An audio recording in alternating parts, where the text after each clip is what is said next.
I'm Sherilyn McElroy, and this is Romantic Romps. Welcome, everyone, to the podcast of Romantic Romps, where guests share their stories of love and how it changed their lives. The Life of Riley, Chapter 5.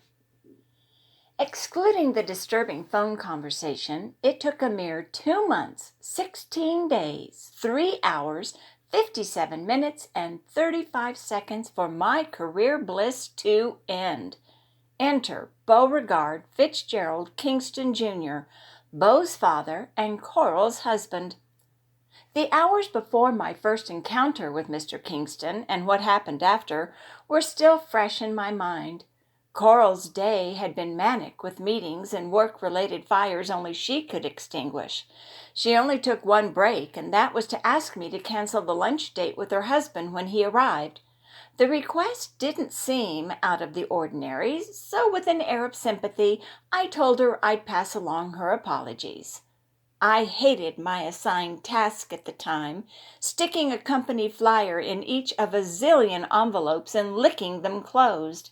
A man had to have invented the wretched envelope sealant that left a putrid taste on one's tongue. A woman would have adhered an agreeable flavor like peppermint or wintergreen to freshen the breath, instead of making it reek of glue. The only way to get rid of the bitterness was to scrape my tongue over the bottoms of my top teeth. Then what? Spit or swallow? If I discarded the disgusting film in a tissue every time I licked an envelope, there'd be no more saliva left to do either. That left one choice: swallow, followed by a sip of coffee. Scowling and wrinkling my nose because of the ordeal, I happened to look through our glass office door and into the lobby where a stud, the two-legged kind, not the four-legged kind Hazel would ride, sauntered into the building. What a magnificent specimen of the male species! In scrutinizing the man, I considered him to be 3 years older than I. He was tall and smartly dressed from head to toe. His camel-tan suit and white shirt, accented by a deep wine-colored tie, hung on his frame like a tailor had made the outfit specifically for him. His get-up screamed of money, as did the obviously pricey two-toned leather shoes in shades of musk and brown with a detailed cut-out wingtip. To top off his classy attire, he donned a beige fedora like the style Humphrey Bogart wore in the 1942 production of Casablanca.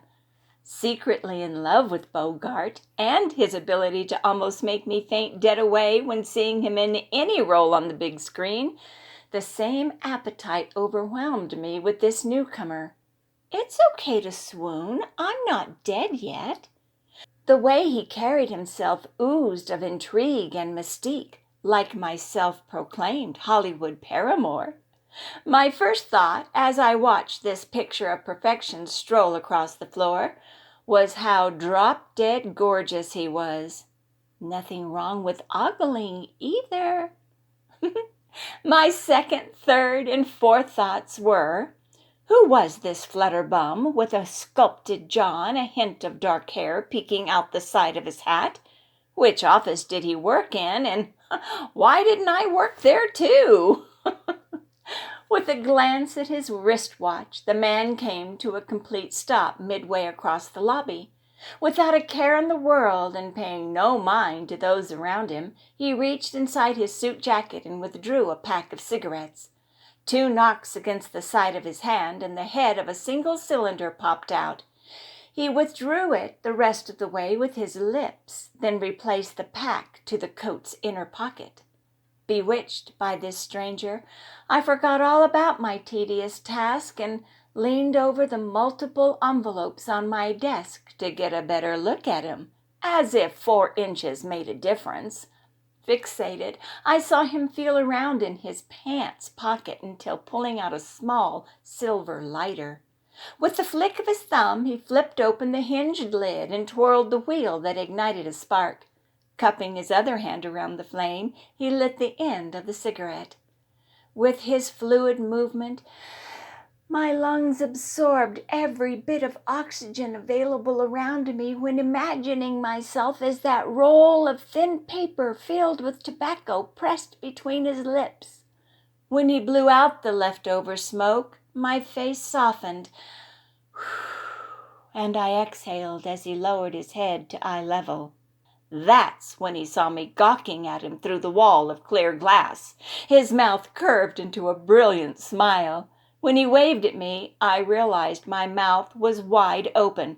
There's no telling how many gnats from that stupid ficus tree flew in my gaping maw.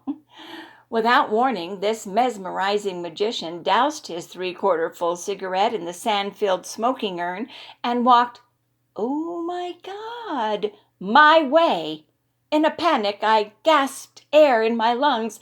Taking a sip of coffee to moisten my mouth did not stop my heart from racing, or my palms from perspiring. Holy smokes! It was 12 o'clock sharp. Mr. Kingston! He had arrived to take his wife to lunch. Unnerved, I observed him walk toward me in what I saw as slow motion. One deliberate heel-to-toe step followed in stride by another. My brain waves arrested, and my focus intensified in staring at him. Coral had instructed me to tell him something. But what was it? Oh, right. She was too busy for lunch and needed a rain check. With all my might, I tried to peel my eyes off the man as he approached the office, but they wouldn't comply. The glass door swung open, and the man crossing its threshold in one giant step made my heart crash into cardiac arrest as he dominated the room. I changed my mind in thinking God was a man. Only a female God would fashion this man into a sexy as hell creature with whom I was about to engage in conversation. His hand extended, and with a sensual baritone voice that should not exist on this planet, he greeted me. You must be Riley. His demeanor and sultry tone intoxicated me, and before I blurted out something stupid, I attempted to compose myself. Yes. My tone was too low and throaty for him not to catch the disquiet in my speech. I stood and placed my hand in his. I'm named Riley. I mean, so much for not saying something stupid. Yes, and you must be Mr. Kingston. My legs were shaking, but thank God he saw me from waist up. Please call me Fitz, he offered. Keeping the handshake, he covered my hand with his other one. All my friends do, and I hope I can add you to that category. I just met the man, and he wants to be my friend? He didn't even know me. I might be a blood-sucking vampire for all he knew. And if he didn't stop smiling at me like that, he might be my first victim. Yes, well, thank you, Mr. Fitz, I muttered. It's nice to meet you in person, Riley. Since you started here, Coral has come home every day singing your praises. You have made quite an impression on my wife. Oh, Fitz, you have no idea what kind of impression you have just made on me, I thought. I'm sure she was just being kind, I offered. His brow shot up as did the pitch of his tone. No, he stressed. She truly means it. She doesn't lie. She and I have a relationship based on complete honesty, and when she tells me you're the cat's meow, well, I believe her. You have made a huge difference here, and she appreciates your countless efforts to ensure the office runs efficiently. My, oh my, I thought. That was nice to hear.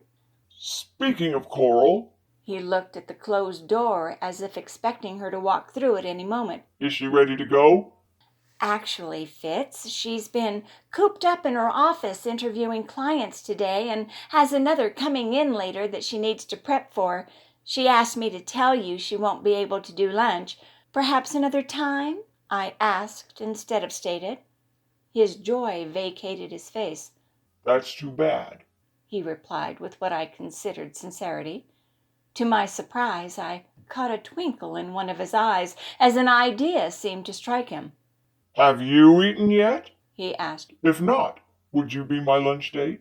Through Coral, I feel like I know you, but I'd still like to find out for myself what makes you tick. What do you say?" Did I want to go? Oh, hell yes! Should I go? An even bigger hell no! Focusing on that stupid envelope again, I placed it on the third of 3 perfectly stacked piles taking up half my desk space. Well, Fitz, I picked up another without glancing his way. I have to get these out today or Coral will have my head. This disconnect with my competent self turned me into a bumbling idiot. A tender grin crossed his lips and his face grew soft and relaxed. "Oh, Riley, Coral would never do anything to put a frown on your pretty face." He reached over the desk and placed his hand on my arm. "Trust me, I won't keep you more than an hour. Come on, say you'll have lunch with me." With his magical fingers burning a hole clear through the material of my dress, it took all I had to urge myself to speak. "Okay," I uttered, "but let me tell Coral." Free of his grasp, I turned around and walked to the interior door. I sensed his eyes wandering over my backside, which made me self-conscious.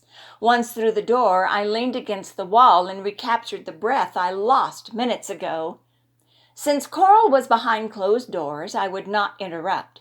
Instead, I asked Babs, whose desk was the closest to Coral's, for a piece of paper and a pencil. I wrote a brief note to Coral, then asked Babs for a strip of tape to attach the note to Coral's door. With that done, I gave my fellow employee a forced smile and made my way back to my desk. In silent prayer, I beseeched God, male and female, to have made Fitz change his mind and leave the building. Nope, still there. Damn! She was busy, so I left her a note, I advised him with that same fragile expression I channeled to Babs. "Wonderful. Shall we go?" he asked with an outstretched arm toward the exit. I grasped the handle of my purse for security, if nothing else. My hands were shaking so much that if I didn't have something to grab onto, I'd feel awkward and insecure, as if I didn't already fit in that category. Oh dear, what have I just done?